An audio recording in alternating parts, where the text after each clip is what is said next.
Today we are going to be doing some deflections.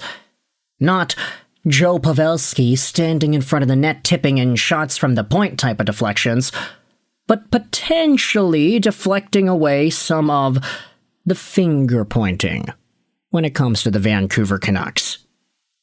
Of course, we are looking at Elias Pettersson and his profile right now. Why is that? Well, I wanted to open this video up with a comment made by Adam Kierszenblad of the Hockey News. Take a look at this tweet that he made earlier yesterday at 3:43 a.m. So late night thoughts with Kierszenblad. After the Quinn Hughes trade, Vancouver Canucks president of Hockey Ops Jim Rutherford said, the Canucks rebuild actually started 2 or 3 years ago. Using that timeline, this means the organization, or at least Rutherford believes, that the rebuild started with the Bo Horvat trade, not the JT Miller trade. And that is one of these things that I don't really want to fully believe. Now, Adam Kierszenblad, of course, he does stuff for the Hockey News. He's a Canucks reporting guy. So obviously, he's in the room, he's getting the quotes, he's doing all this stuff. I'm not. But hearing this thought that, according to Jim Rutherford, the Canucks rebuild started 2 or 3 years ago, if the Bo Horvat trade was the start of the rebuild, then I honestly don't know what to think about that. Bo Horvat was drafted in 2013, 30 years old. The guy that Vancouver got in exchange for the picks that the Canucks got in the Horvat trade was Phil Hronek, 28 years old, drafted 2016. Do you mean to tell me, Jim, that the idea of a Vancouver Canucks rebuild kickstarted by making a series of trades that essentially sent away a 30-year-old for a current 28-year-old? You got younger by 2 years there, and you kept JT Miller, and you understood that there were issues with the Miller-Pettersson dynamic in the locker room, and you didn't do what you needed to do to keep that cordial.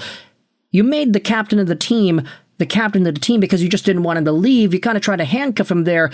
And then, years later, after the fact, when Quinn Hughes gets traded, we have Jim Rutherford going in the media saying that, yeah, I thought that Quinn Hughes was gone for years. We had this idea that he wouldn't be re-signing for at least a year and a bit. Now it's like, we started rebuilding 2 or 3 years ago. Let's go out there and read some replies. Canucks fan says that PD has been terrible, Adam. I appreciate the deflection, but his I'm free of Tocchet and Miller revenge tour has been a complete dud. Even Thomas Strand said his underlying metrics suck.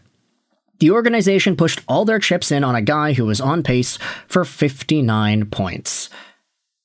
And then the top reply over here says that, yeah, Jim Rutherford is a liar, though. So there's that. I agree, Rutherford barfs out whatever is on his mind any given day. Following around the thoughts of a bumbling GM on his last legs like their gospel is a waste of time. Say what you want about that thought. I'm not going to comment on it. I'm pretty sure he's meant that they have assets from 2 to 3 years ago that will help with the rebuild. You then have D. Molson, who has a counter to this thought. When Rutherford took over, he said the team was a few pieces short and they needed help. Just as his predecessor, he tried to rush it along. He sabotaged the coach who was hired just before him, and instead of taking an L that season, he negotiated a soft entry for his mid-season replacement, even though the possible bonus for failing that year was better odds to North fans Connor Bedard. The next year, the Canucks outperformed expectations, and there was no talk of rebuild, just more picks traded away. Any firsts acquired were also flipped. And you know what? Joker makes a pretty good point over here. The way the Vancouver Canucks timeline goes, especially if you buy into this, they're rebuilding for 2-3 years type of thing, it becomes so much more difficult to accept when you just remember the fact that they were so good in 23-24. This core, without Bo Horvat, with Filip Hronek and Quinn Hughes and JT Miller and Elias Pettersson, they were all so good that at that stage it was like, yeah, well, Vancouver, they're a good team, But there's no way this team is going to rebuild, right? They're already in the midst of being a contender. They were one game away from being in the final four of the playoffs. And then you look at it, revisionist history, and it's like, okay, yeah, well, Elias Pettersson had 6 points in 13 games. Honestly, kind of a miracle, considering the fact that he was playing with Ilya Mikheyev, who had 0 points, and Sam Lafferty, who had 0 points. Petey just could not drive that line with those two bums on the first line left and right wings. This was a mismanagement in terms of building the team and holding it accountable as to what it was capable of accomplishing. And the reason I say that is because, hey, if Vancouver wanted to be competitive, why are you surrounding Pettersson with Mikheyev and Lafferty? Why is the only addition that you make at the deadline Elias Lindholm? If you wanted to rebuild, then why are you making those Lindholm-esque moves in the first place? You're driving Andrei Kuzmenko out of town. You got this new coach. He's bald. He can do all these things, and he's got this reputation for what he did in Utah/Arizona. And you bring him in, and he ruins Pettersson. But Miller and Hughes are doing well, so you rally around those guys. And it's technically a rebuild, but no, it's not anymore, because the Canucks are actually doing well. So they let the results of a positive season divert their attention from what it is they were supposedly trying to do. And I'm only going out there and calling it out because apparently Rutherford's like, yeah, we started rebuilding 2 or 3 years ago. Okay, excuse me? You were rebuilding before this entire thing went down? Rutherford believes that the rebuild started with the Bo Horvat trade, not the JT Miller trade. In fact, I don't even know if the JT Miller trade started it.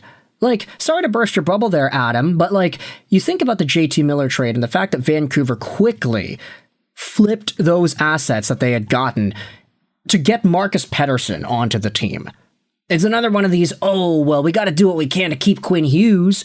It's Quinn Hughes. So we'll keep the guy that Hughes likes, Elias Pettersson. We'll trade away JT Miller. We'll get this center coming back and Philip Hedl, who is probably never going to play an NHL game ever again. And then we'll trade the first-round pick for Marcus Pettersson to stabilize the decor. And for what it's worth, the Marcus Pettersson trade on paper, it helped the team out.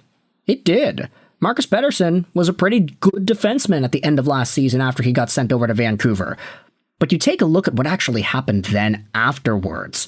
When Pittsburgh grabbed themselves that 2025 first-round pick, I mean, they did some pretty good work with that. And the funny part is, that pick wasn't even used by Pittsburgh. It was used by Philadelphia. 12th overall, New York? Are you saying that Vancouver had that pick? Yeah, that's exactly what they did.